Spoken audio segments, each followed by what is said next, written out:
deeper than them. It has to originate from somewhere. There are things you won't understand until you become of age, things you won't be able to appreciate until you experience life. Raising 3 girls alone, fighting at 26 for my own identity.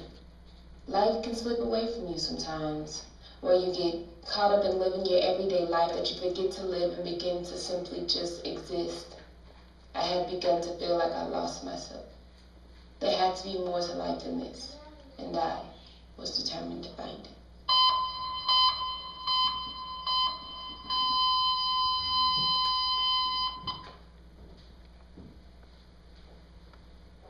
When I was a child, unlike Martin Luther, I had no dream.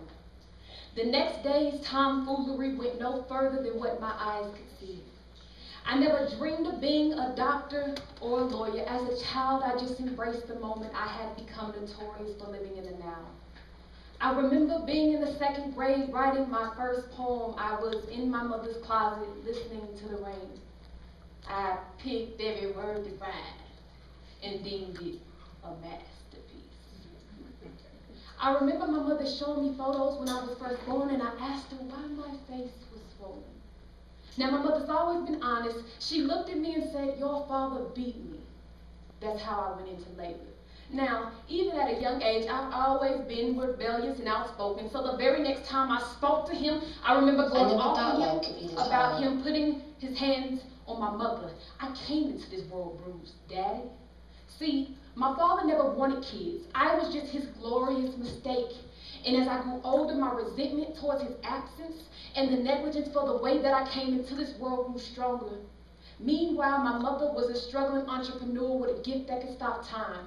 She took whatever job she could in order to provide, but at that age, I didn't understand why. See, secretly, I was a mama's girl, and I just wanted my mama. But I would never simply just come out and say that because I wasn't an openly affectionate person. I remember one Christmas we spent it in a motel. My mother took Christmas lights and made the form of a tree on the wall, and as we slept, she snuck out and got traveling kits and stuff for our nails, and where we were didn't matter, as long as we were all together. My mother picked up a few gigs traveling on the road, but in the stage where my memory holds the most, Mama was on the road, so I began to grow a resentment towards her as well. Sometimes I wondered if I would have just expressed myself, how differently things would have been. Now, while I was internally going through the motions about my parents, I was also getting bullied and picked on at school. This going back as far as preschool. I was the only black person in my class, and to top it off, I had to walk around with the last name Roach. From there through sophomore year in high school, I had to deal with getting picked on. Can you imagine? Almost every day of your life being taunted, teased, and made a mockery of, all the while trying to maintain a positive mind state and be a child. In middle school, every day I came home with a story. There was either a fight, about to be a fight, or female drama. At times, I would walk into the cafeteria where they would bang on the tables and sing this song that they made specifically for me. To this day, I remember it word for word. I began to have to build this take no shit guard around who I truly was just in order to get through a day with my sanity. I had successfully learned how to carry razors in my mouth and hair just in case I was jumped. The negativity had permanently altered my attitude and changed who I was right before my very own eyes. Whoever said sticks and stones can break your bones, but words can never hurt you is a lie. Now, my mother was strict about letting us go over people's houses. And at this time, I just knew she could tell I ain't want to be around them or tell me no on purpose. But what she did say yes. I would go over this particular friend's house where her mother allowed us to smoke weed and drink.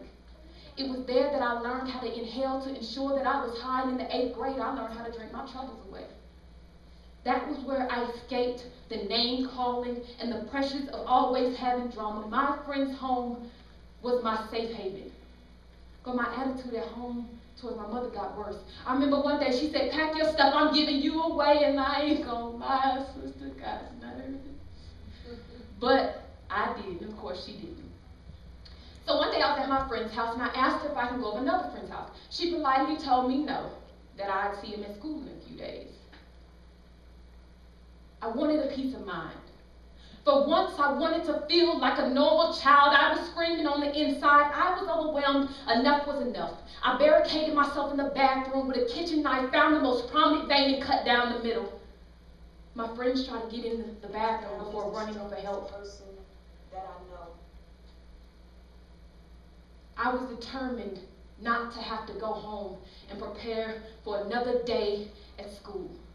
But if I would have known then what I know now as an adult, I would have understood it. See, my grandmother loathed my mother's existence. The burden of having children stopped her from pursuing her dreams. So my mother didn't come from a loving home or have a mother that cared. My grandfather was a preacher, and my step-grandfather a musician.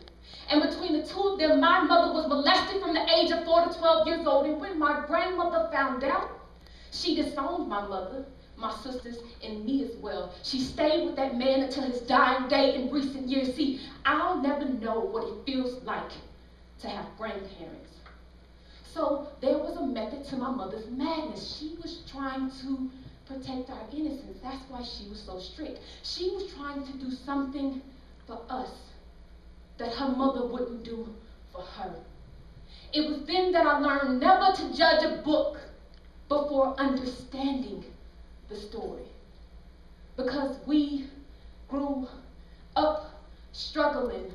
Might as well been good wool and thrift store hustling, bargain hunting. Dollar store followed us on our journey as if it was kin. Hell, might as well been my long lost auntie Juanita. They only got a 5x7 of your girl every year. Turtleneck flossing, big cheese, and rocking that tight ass curl from that roller. Back then I thought I was banging. Pants so high in the highs of things with a notch that they couldn't even mess with it. There were days we were eating meals on a wish, hope, and a prayer basis. Ate so many 10-cent granola bars that psychologically, as an adult, it tampers with my psyche, apprehending me back to a place I fear to go. Watching my mother sobbing religiously, spirit broken, knees bloody from being embedded in concrete, hoping that God hears thee.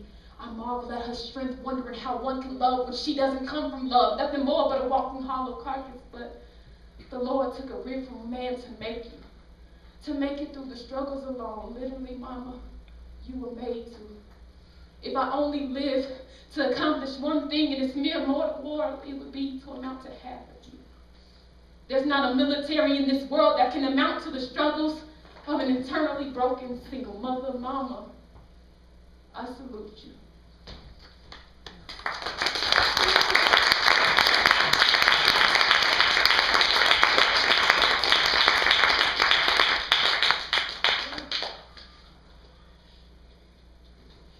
My mother, hands down, is the strongest person that I know. I can remember the many trials and tribulations that she went through, and all we knew was Mommy needed to move faster, and she never folded. We come from a family where almost every generation has experienced some sort of rape, incest, or molestation. The word family then held no value. It was obsolete in my family. The most disloyal people at times you realize can have the same bloodline as you. People would always say, despite what family did or didn't do, that blood was thicker than water, but everything needs water to survive. All we had really was each other. My mother made so many friends, and I think they helped her fill that void of not only not having parents, but family as well. Everyone needs love and needs to feel loved. We go through life trying to heal ourselves, trying to maintain our sanity while going through life's present emotional draining situations. How she maintained her sanity, I'll never know.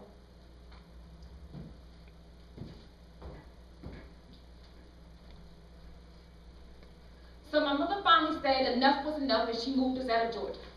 Now at that age, still unaware of the logic behind the decision that she made, I began to rebel even more because I felt like she was taking me away from the only friends that accepted me.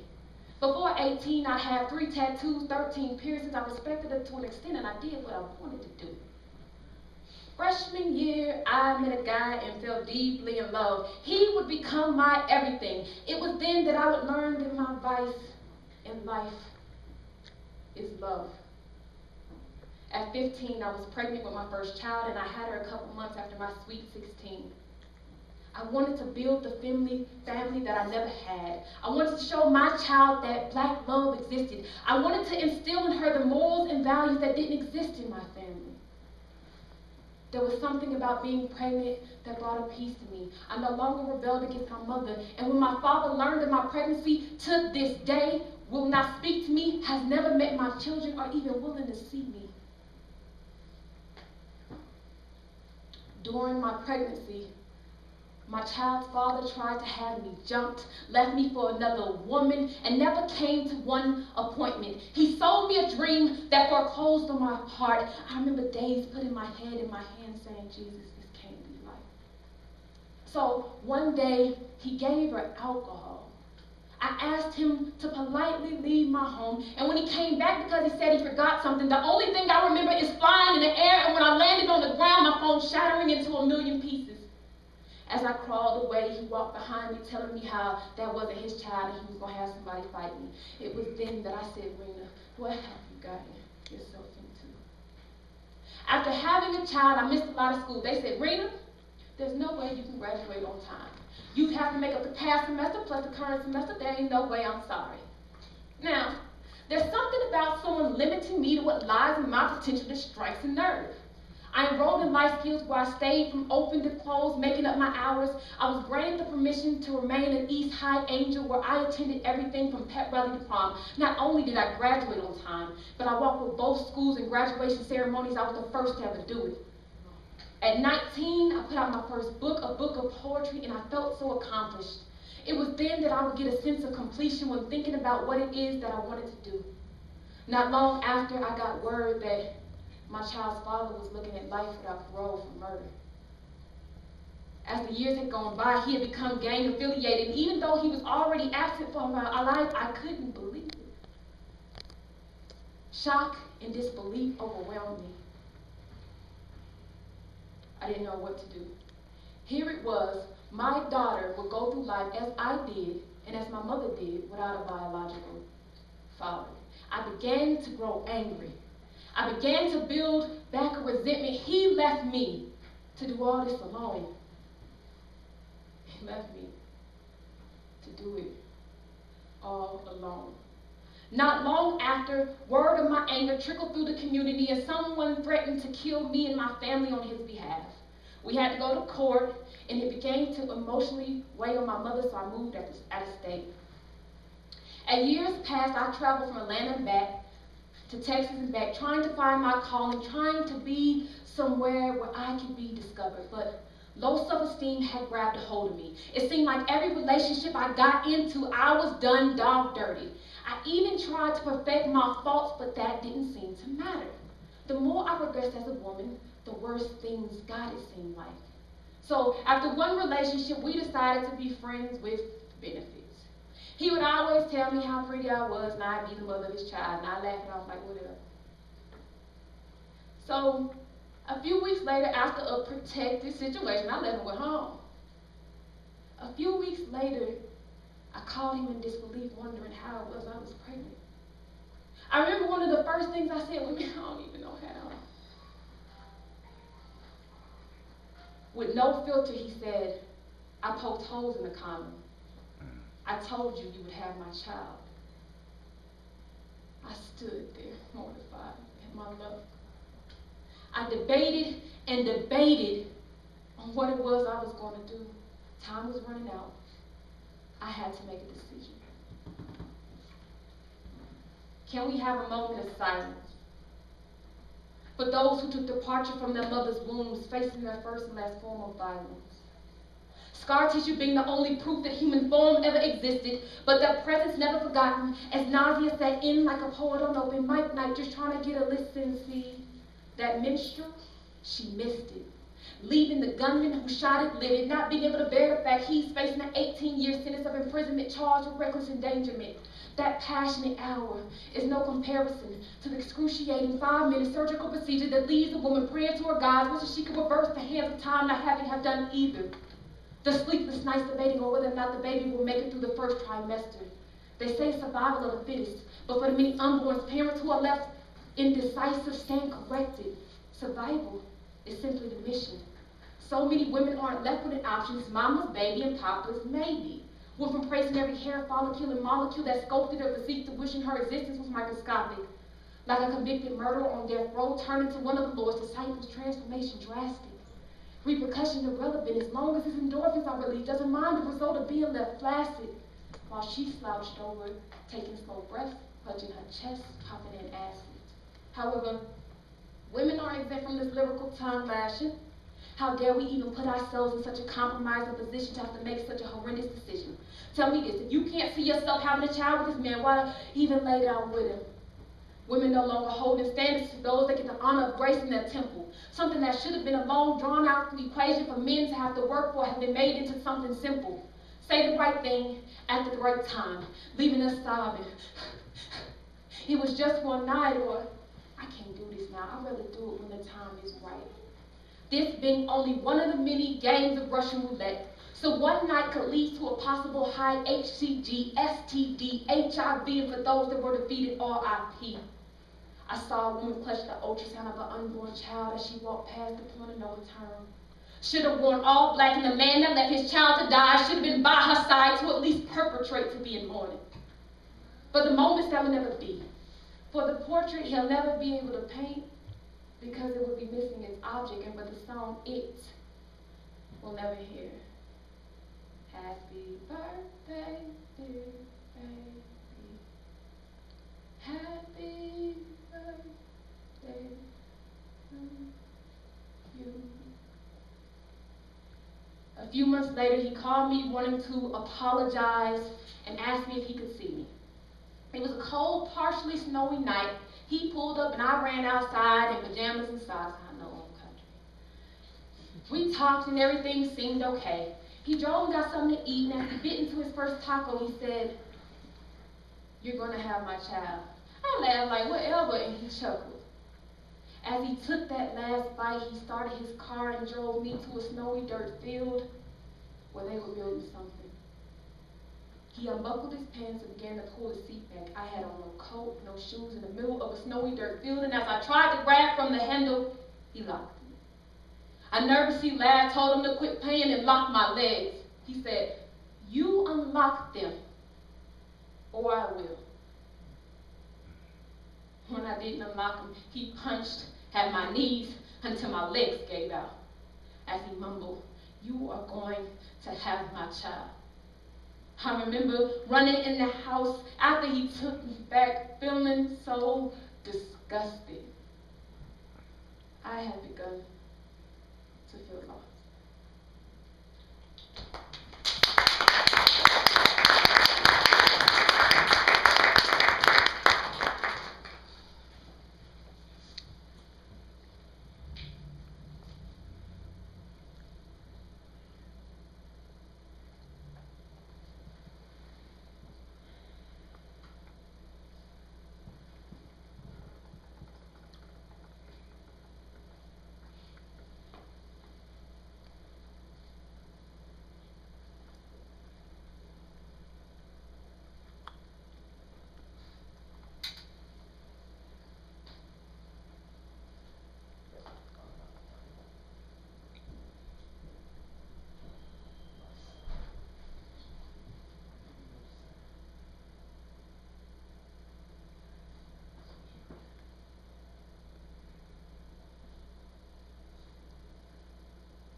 You begin to shut down from people in the real world and isolate yourself.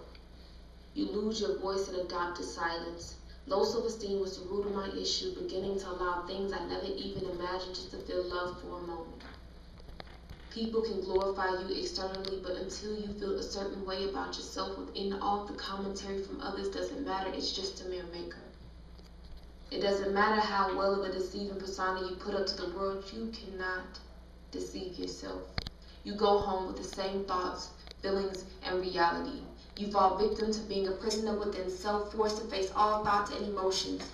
In result of this, you have people that run to drug addiction, substance abuse, and even the addiction of love to just escape for a second, even if it's only momentarily.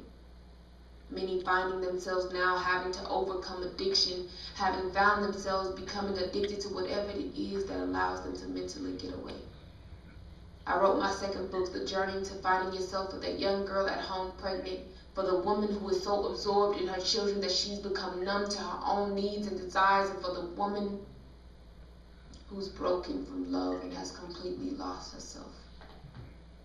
How low one can feel about self has brought many to self-destruction. The worst enemy you could ever have is yourself.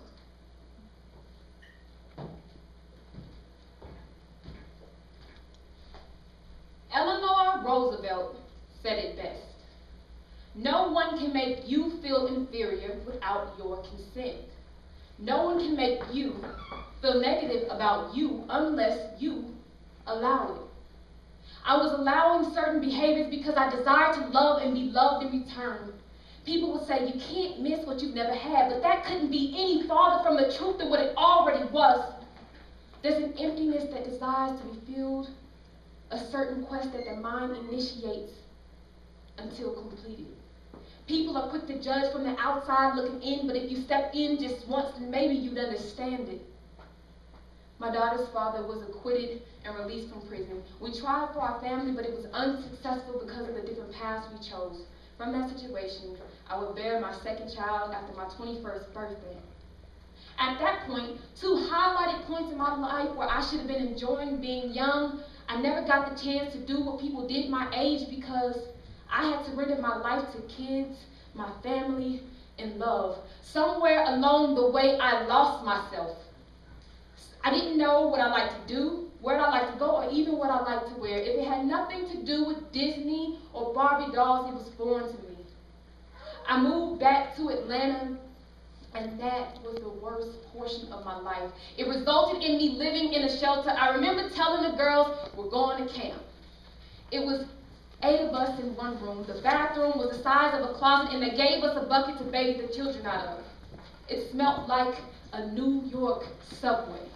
I had to pawn my TV and laptop just to assure that they ate. I was so eager to get out of Atlanta that I got an opportunity when I met this guy who I just knew was the one. As a result from that situation, I was drugged to an emotional all-time low. I would vacuum 4 times a day to make sure that he could see the lines in the carpet. I would walk around the house to make sure that everything was in its place. And from that situation, I would get pregnant with my 3rd child, end up back in the shelter, and after I forgave and went back, I grabbed everything I could of theirs, left everything that I owned, and ran. With no money that night, with a 3-week-old baby and my 2 older children, we slept in the parking lot of the hotel. I told them, whoever can go to sleep the quickest gets a prize. Trying to keep them from realizing that my Hyundai Sonata till in the morning was home. My mother had to wire me money from state to state to get me back to Denver. I drove 1,100 miles to get away. I got 2 jobs, working 7 days a week. My car got repossessed. Had to catch 5 buses and wake up at 3 in the morning to make sure I can get to work at 6 a.m. and get my children where they needed to be. I was outside with drug dealers and prostitutes on Colfax waiting for a bus so that I can get to work because if I fail, they fail. Oh, Jesus, I cannot let them fail.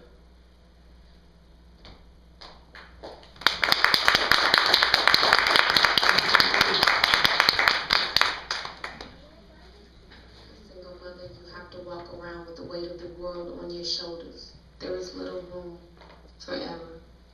Having to be a mother and a father is one of the most challenging things in life to attempt to balance. When you have to split yourself a million different ways, you end up having nothing left for self. There is a reason it was meant to have a mother and a father, as a team to make sure no grounds go uncovered. It takes a village to raise a child. A woman can do it alone, but there is a strenuous battle that lies ahead, mind, body, and soul. Praying to God, I as well am able to protect my children's innocence, that I never fail them, assuring at all times that they have food, clothes, proper education, and an emotional and spiritual balance, all while trying to maintain my own sanity.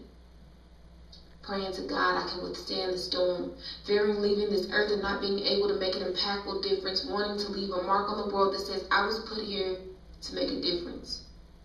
As time has gone by, I figured out what my calling is and what it is that I was put here to do.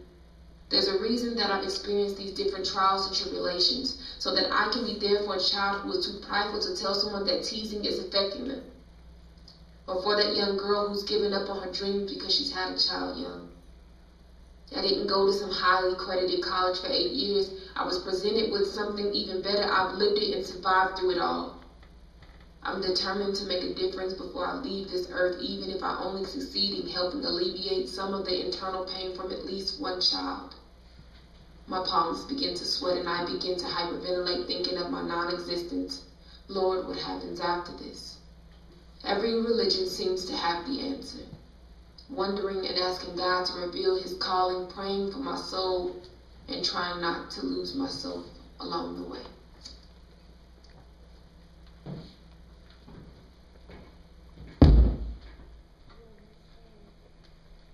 I was born under false pretenses. See, no one bothered to consult me on the unconditional agreement life makes you sign. Like true love burning on an eternal flame, life and death are. If I would have known that one day I would have to go through the agonizing pain of losing my loved ones, I would have relentlessly persisted on badgering the Lord to have left his terms and have left me a sperm, because it's too much for me to bear. Questions begin to pivot off my memories, corrupting and resurrecting the thought many have had for centuries, but just too afraid to ask. Well, I'm going to be the rebellious and free-spirited one that I am to ask, what if there is no life after death? What if my existence ends in a casket with my hands across my chest? Many tell me that is when you walk on faith, but with so many spiritually uplifting religions, which one do I embrace? My questions begin to shoot out recklessly and swiftly like a racist cop's 45 and its swift alibi. Believing in an afterlife for so long, I began to study a religion that believed the opposite. So if Lula Sindor converted to Kareem Abdul-Jabbar and Cassius Clay to Muhammad Ali, just maybe this can work for me. I went from Rena Camille This, she asked me, Amina Mustafa, believing that Muhammad was a late and great prophet, from going to church with Christians. And for those of y'all who don't know, that means half-ass Christians, to being a woman's praying 5 times in the back. I went from wearing the hottest fashion to covering everything. The only thing left for the public sight was my eyes. But if it was up to me, I'd walk around in complete darkness, because with my eyes left visible, I've left the portal to my soul wide open. Studying this religion more, I begin to get nervous. So Archie, I'm scared to hang my pictures of you, because they say if I do, your soul will be captured in my home, in between them 4 walls, and if that's the case, I'm going to be defiant and hang them just to feel the presence of you. Make my bath water scorching, so when I enter, I begin to get blisters, 3rd-degree burns, and watch my skin begin to peel like a citrus fruit on a hot summer day, just to once again feel the warmth of you. I cut out 100 warriors' tongues and perform a ritual, go to battle and physically remove the dental, just so I can try to piece you back together once again, so I can speak to you. But you're gone now, and every time I breathe for you, and with all this relation changing, I disrobe myself, because I'm still wondering why this happened to you. So you tell me, what if there is no life after death?